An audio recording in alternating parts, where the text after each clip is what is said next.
Believe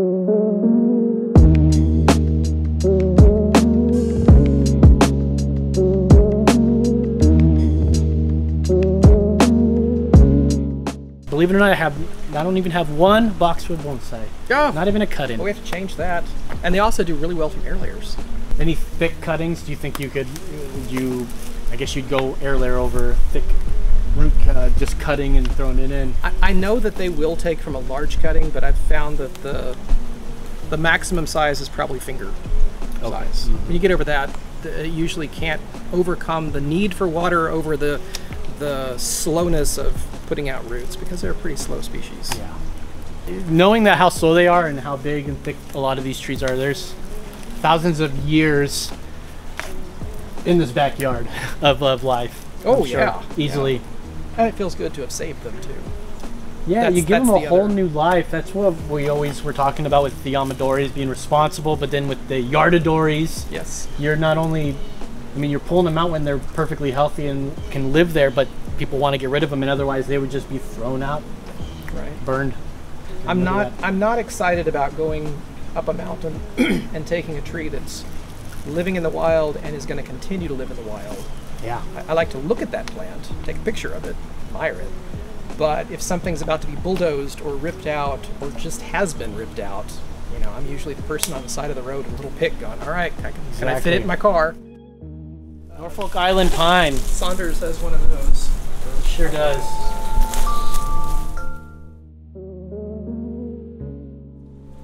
Tropical tree, despite its name. Tropical conifer. Tropical conifer. It's a tropical conifer. Do you have much from nursery stock? Not much, no. Okay. This was nursery stock, but I didn't buy it. A neighbor bought it as a Christmas tree, and it had, rainbow glitter all over it, and was kind of ugly. And okay, as we passed Christmas, we were about to have a freeze, and she said, "Would you take that and save it for me?" And there were 2 of these things, and I thought, well, okay. And so this is my figuring out how I can use it. So these were developed in Virginia at a nursery. There's a whole story online about the Kingsville. It was Kingsville Nursery. But they grow so slow and they're so tiny that bonsai people are the ones that grabbed a hold of it. And you never find them in nurseries. And I've asked, there's people that are like, we can do specialty things, we can order whatever you want. And I'm like, Kingsville. They're like, oh, get sorry, me the nope. compacta. Can't do that. And they never find it, so I don't know.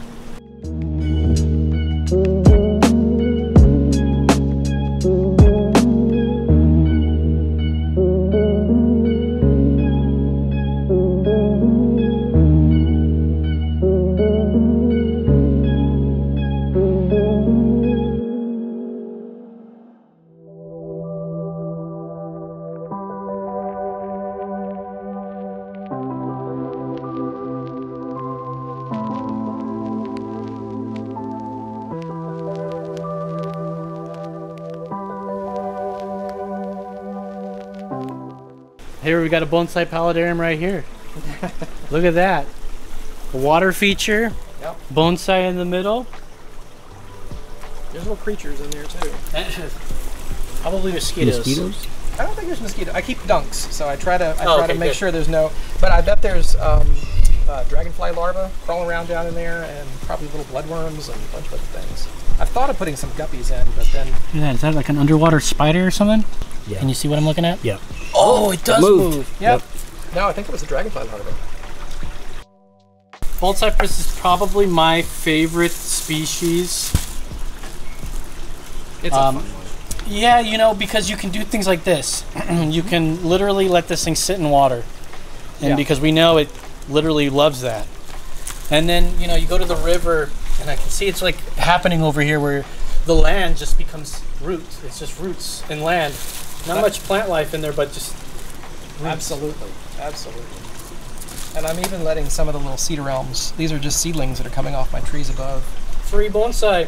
I'm letting them kind of fill in as a mixed forest. Oh, this is a persimmons. Texas persimmon. Oh my god, I love persimmon trees. This was full of fruit 2 weeks ago, and I guess all the animals have taken the fruit now. It needs a lot of carving. Like that. Crepe myrtles, one of my faves. Brazilian trees. You don't typically see a nice single trunker like this. Yeah, so this is kind of a nice shady spot up until here, and then I get a sort of full sun, but for a short period of time against the fence. So I can kind of have the trees that need the different light sources, I can move them through the year when they need the best things. This is not mine. This is a Texas State Bonsai exhibit tree. That's magnolia? What is this thing? No, this is an Eleagnis. This is a silverberry. Silverberry, yeah. Okay. So this was started by Terry Ward back in the 70s, and he had this thing. I think he actually inherited it from another bonsai person. I need to get the whole story for that. But anyway, it had been in our club show for many years. He had it for many years, and then maybe 6 years ago, it was attacked by squirrels. He thinks maybe rats. And there's all of these old wounds along the trunk. Yeah, I can see a bunch of battle scars. It just was devastated, and he thought it was done. He wrapped it. He actually shredded up an old kimono and wrapped it. And but it survived. Commitment. It is. It was silk kimono. Well, it wasn't cotton, but yeah. And then of course it was. But so it survived. And then when Terry passed, unfortunately, it came into my hands. And so I'm now the caretaker for this tree for the Texas State Bonsai exhibit. And I was patting myself on the back just a little too much, saying, well, you know, none of that squirrel nonsense has ever happened to me. And then it happened. So I had that up against the fence, and squirrels were making a nest up this way, and decided that the bark is delicious. And you see all of this parafilm that I've got on there. All of that, those are all places that the squirrels had chewed. So I quickly covered it. I've got cut paste inside, parafilm on the outside, trying to keep as much moisture as possible. I think I lost one branch right up here at the top, but everything else is surviving. I added bird netting to the outside of this darn thing, and a scare owl. Anything I can do to try to keep the beasts away. So far, so good. We'll see. Your theory on maple leaves here. Yeah, so maple trees. Japanese maples in Texas can be really tough, and some people say you can't grow them as bonsai, which is not true, obviously. A lot of people do. I've found the bigger problem is in the summertime months, the leaves get this scorch look. So, and then you have them in a bonsai pot, and it proves all of those, you know, ticks off all those. And you go, oh yeah, they were right. So if you look over here, turn around. In a bonsai pot, it'll do that.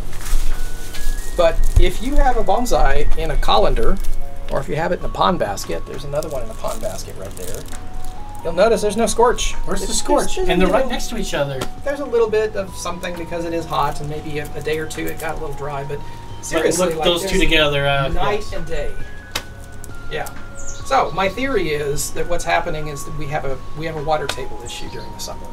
When you have a bonsai pot that has a shallow size, the water table takes up more of a percentage of the pot as opposed to a deeper container where you have this tiny water table at the bottom.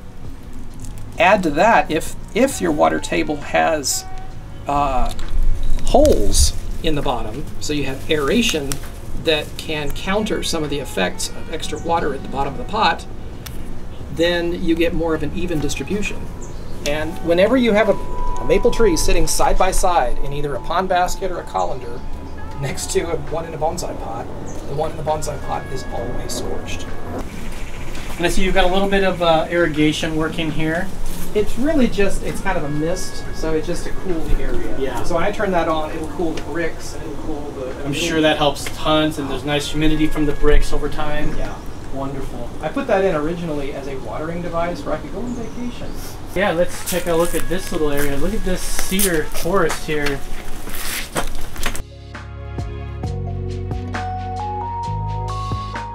All collected, I assume? Yes. Well, a few of them probably came out of pots.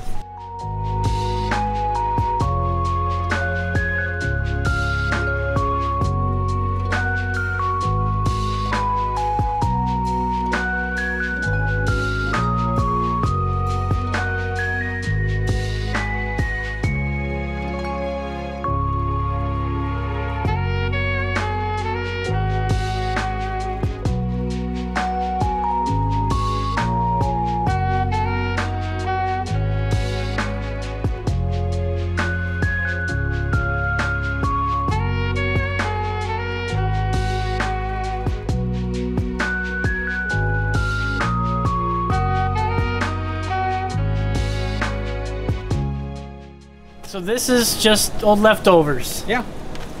Wow. Kitchen scrap. Kitchen scrap bonsai. Kitchen scrap bonsai. Joe McCoy. Coming soon.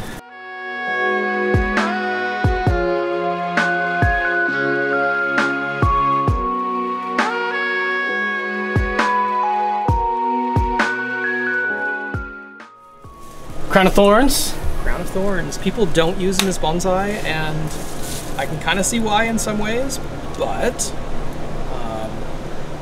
I love the red one. This one is kind of an older guy that I inherited from a friend of mine, and I've been starting to kind of work it, as you see. There's a yellow one there that I've been working on a little bit longer. It has better branch formation. Yeah, nice lower branch there. Nigel Saunders has got one that's... Does he work these two? Yeah, he's worked Crown of Thorns.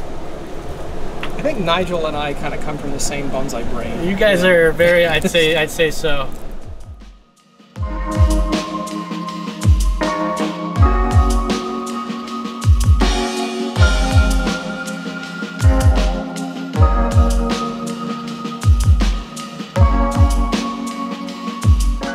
This section is like a nice, we got a Shumard.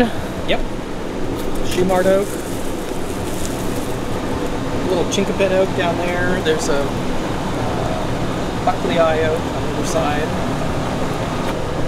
Willow leaf over here. Ficus. In the full sun. They love it.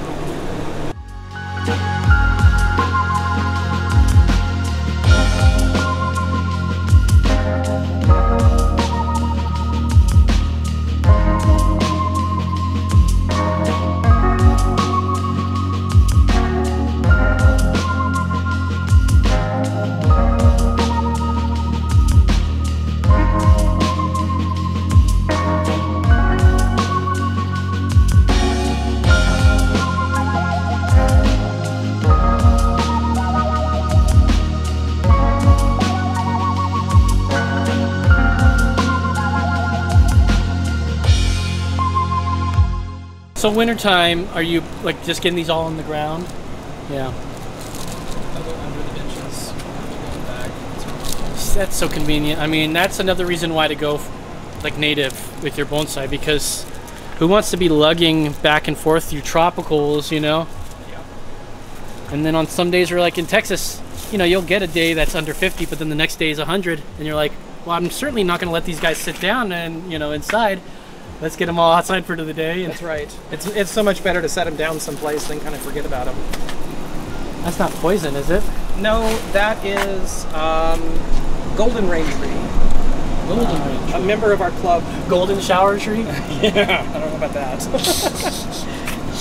she had this, someone gave it to her, and she said, Joey, do you want it? And I said, okay. And I didn't even know what it was. So this year I looked it up, and it's golden rain tree. It's an invasive, but it's just an Asian.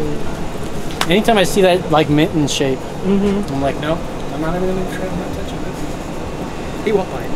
Raft style right here, dude. Yes.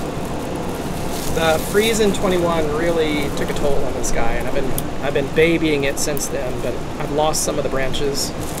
Not any of the trunks, thank goodness. I mean, you could get a nice cedar elm you have and just like cut that all down and. All right, this is persimmon. I've never tried one, so I guess it's got giant seeds in there, so it's not. Yep, not much fruit.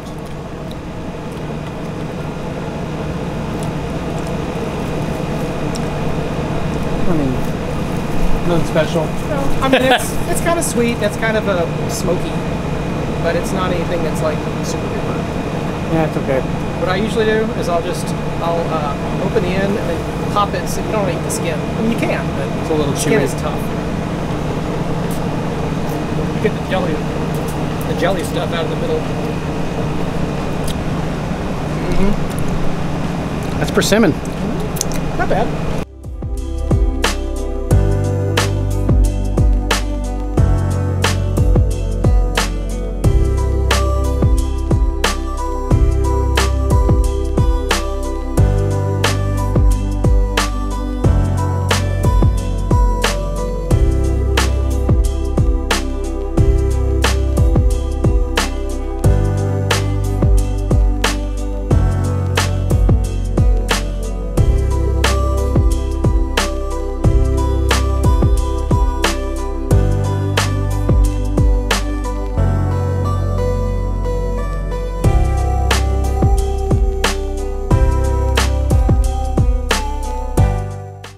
Joey, thank you for having us at your garden. Thank As you. a thank you, I made you a couple things. You did. Open it up and take a look. So these are some of the bonsai 3D printed tools that I've been making. Very cool. So we have a scoop. Got a bonsai scoop with the holes there.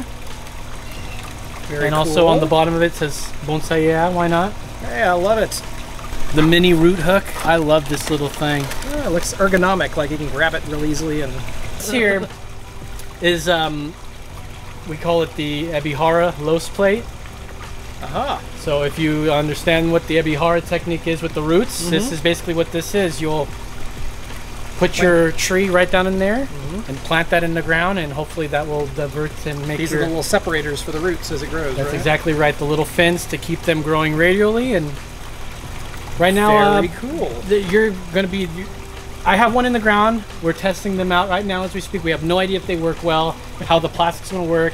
I think the real big issue or that we're thinking is that as the roots grow, they'll grow along the grooves. grooves and may not work correctly. I've looked at mine and it's definitely looking like it's growing out. Well, it's a crosshatch, so it's not just one direction. So maybe It'll run into it and come out. But I'll be a test monkey too, and I'll see if I can give it a shot. you're in the See what test happens. group, my friend. All right. That's awesome. Thank you for having us Thank over. you so much. Great to see you. Yeah. Good to see you too, Brandon. Well, thank you guys for watching. If you like the content, don't forget to like, share, subscribe, and hit that little bell icon. We'll see you next time. In the meantime, be cool, stay hip, get yourself a hobby. We'll see you next time. Bye.